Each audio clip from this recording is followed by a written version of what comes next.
সুপ্ৰভাত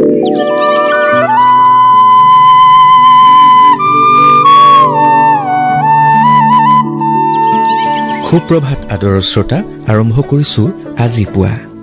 অসমৰ বিভিন্ন চাহ বাগিচা অঞ্চলৰ লগতে আন আন পিছপৰা অঞ্চলসমূহত চেনিটেৰী পেড ব্যৱহাৰৰ বিষয়ে সজাগতা সৃষ্টিৰে পেডমেন অৱ দ্য ইষ্ট খ্যাতি লাভ কৰিবলৈ সক্ষম হোৱা অভিষেক সিংহ আজি আমাৰ অতিথি। আহকচোন তেখেতৰ সৈতে এই বিষয়ে কিছু কথা পাতোঁ। নমস্কাৰ, আপোনাক পুনতেই আমাৰ অনুষ্ঠানলৈ আদৰণি জনাইছো। হয়, নমস্কাৰ। হয়, আপুনি যিহেতু নাৰীসকলৰ মাহেকীয়াৰ সময়ত ল'বলগীয়া বিভিন্ন সাৱধানতা বা স্বাস্থ্যকৰ পৰিৱেশ এটা কেনেকৈ বজাই ৰাখিব পাৰি সেই সময়খিনিত এই সম্পৰ্কে বিভিন্ন কাম কৰি আছে আজি ভালেমান বছৰ ধৰি। গতিকে কিদৰে আমাৰ মহিলাসকলে মাহেকীয়া হোৱাৰ সময়খিনিত বা এনেও সাধাৰণভাৱে স্বাস্থ্যকৰ এটা পৰিৱেশ বজাই ৰাখিব পাৰে সেই কথাখিনিকে থুলমূলকে কওকচোন। হয়, মই প্ৰথমতে ধন্যবাদ জ্ঞাপন কৰিছো অল ইণ্ডিয়া ৰেডিঅ' গুৱাহাটীৰ। এতিয়া মই এটা কেম্পেইন মেনষ্ট্ৰুৱেল হেল্থ এণ্ড হাইজিনৰ ওপৰত এটা কেম্পেইন লঞ্চ কৰিছিলো 2017 চনৰ 30 জুলাইত। আৰু এই কেম্পেইনটোৰ নাম ৰখা হৈছিলে আপোনাৰ দ্য হোৱাইট ৰিভলিউচন কেম্পেইন। চ' আমি দ্য হোৱাইট ৰিভলিউচন কেম্পেইনৰ জৰিয়তে যিসমূহ আমাৰ অসমৰ বিভিন্ন স্থানত টি গাৰ্ডেন এৰিয়াজ আছে বা যিখিনি আনটাচড এৰিয়াজ আছে, তো তাত আমি গৈ পেলাই কেম্পেইনটোৰ জৰিয়তে মহিলাসকল হওক বা বিশেষকে স্কুল গোয়িং গাৰ্লছ বা ড্ৰপ আউট গাৰ্লছ তেওঁলোকক লৈ পেলাই এই কেম্পেইনটো অৰ্গেনাইজ কৰা হয়। 40 to 45 মিনিটছৰ এটা কেম্পেইন, যিহেতু তাত আপোনাৰ টিনেজাৰ্ছ যুৱতীসকলো থাকে, তো তেওঁলোকক লৈ পেলাই আমি প্ৰথমতে এটা এজেণ্ডা তাত ৰখা হয় যে কেলে আমাৰ মেনষ্ট্ৰুৱেল হেল্থ এণ্ড হাইজিন চেপ্টাৰটো ইম্পৰ্টেণ্ট। আমাৰ সাধাৰণতে দেখা যায় প্ৰায় এতিয়াও কিছু অঞ্চলত এনেকুৱা হয় যে ইউজ কৰাৰ পাছত চেনিটেৰী পেড তেওঁলোকে অপেনলি ক'ৰবাত পথাৰতে হওক বা অপেন কিছু স্পেচত তেওঁলোকে পেলাই দিয়ে।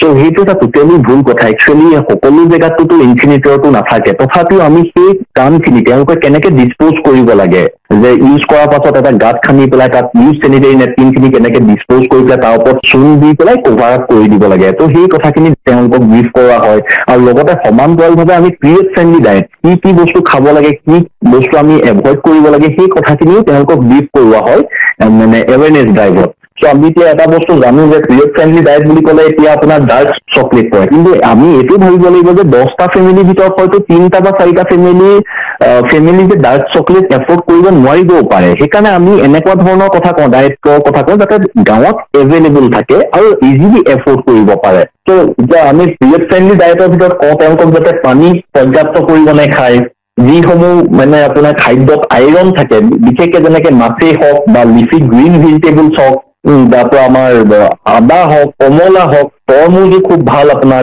প্লাম ফলটো খাব লাগে খুব বেছিকে, ব্ৰকলিটো ভাল। এইখিনি আমাৰ পিৰিয়ড ফ্ৰেণ্ডলি ডায়েটত পৰে বা যিখিনি বস্তু আমাৰ গাঁৱৰ অঞ্চলতো খুব মানে সহজে উপলব্ধ হয়।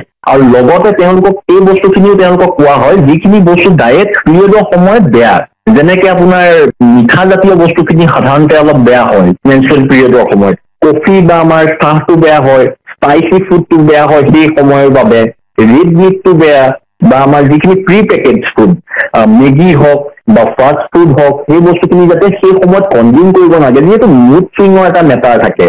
এই কথাখিনি তেওঁলোকক বৰ্ণনা কৰা হয় এটা খুব সহজ সৰল ভাৱে, যাতে তেওঁলোকে ইজিলি বুজি পায় নন টেকনিকেল ৱৰ্ডছত।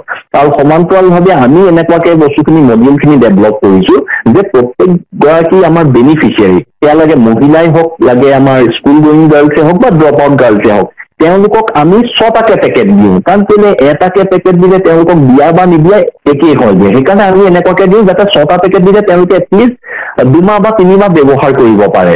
চ' আমি তেনেকুৱা ধৰণৰ মানে মডিউল এটা ডেভেলপ কৰি পেলাই সিন্স 2017 দ্য হোৱাইট ৰিভলিউচন কেম্পেইনটো আমি লৈ আহি আছো থ্ৰু অল এণ্ড সান্ড্ৰি NGOৰ জৰিয়তে, specially for the needy girls and women in distress of outskirt areas. হয়, মই এইখিনিতে বিষয়টোৰ লগত সংগতি থকা এটা আনুষংগিক কথা আপোনাক সুধিব খুজিছো। আমাৰ সমাজত এতিয়াও এই মাহেকীয়াজনিত কথা বতৰাবোৰ পতাৰ ক্ষেত্ৰত বা আনকি চেনিটেৰী পেড এটা কিনাৰ ক্ষেত্ৰতো যি সংকোচ দেখা যায় বহুতৰ মাজত, সেই কথাবোৰ আপুনি কেতিয়াবা মুখামুখি হৈছেনে? আৰু সেই ক্ষেত্ৰত আপুনি কি কয় চমুকৈ? তেনেকুৱা এটা মিক্স আমি একেবাৰে নাই বুলিও ক'ব নোৱাৰো আৰু এতিয়া আছে বুলিও ক'ব নোৱাৰো। বহুতখিনি পৰ্যায়ত মানে আপোনাৰ পৰিমাণে সেই মিক্সটো লাহে লাহে আঁতৰি আহিছে। আমি যিটো মই 2017ত যিটো কিছুমান এৰিয়াত যাওঁতে ফেচ কৰিছিলো, 2017ত যেতিয়া আমি মানে পেৰেণ্টছ সকলক লৈ পেলাই মানে মতা হৈছিলে, তেওঁলোকৰ দেউতাকক হওক মাকক হওক, তেওঁলোকে মানে ফেচ কৰিবলৈ লাজ পায় বা অলপ আঁতৰি আছিলে। কিন্তু এতিয়া আমি যিবিলাক সেই একে এৰিয়াজত আমি ফল' আপ কৰো, যেতিয়া তাত সেইসমূহ অঞ্চলত আকৌ আমি কৰিবলৈ যাওঁ, তেতিয়া কিন্তু সেই মিথটো লাহে লাহে কমি আহি আছে। হয়, আপোনাক ধন্যবাদ জনাইছো। আপুনি কম সময়তে ভালেখিনি গুৰুত্বপূৰ্ণ কথা ক'লে। লগতে আমি কামনা কৰিছো আপুনি যি সপোন দেখি কামটো কৰি আছে সেয়া সাৰ্থক হওক। আপোনাক ধন্যবাদ জনাইছো। ধন্যবাদ। হয় হয়, আমাৰ সৈতে সেয়া আছিল বেডমেন অৱ দ্য ইষ্ট খ্যাত অভিষেক সিংহ।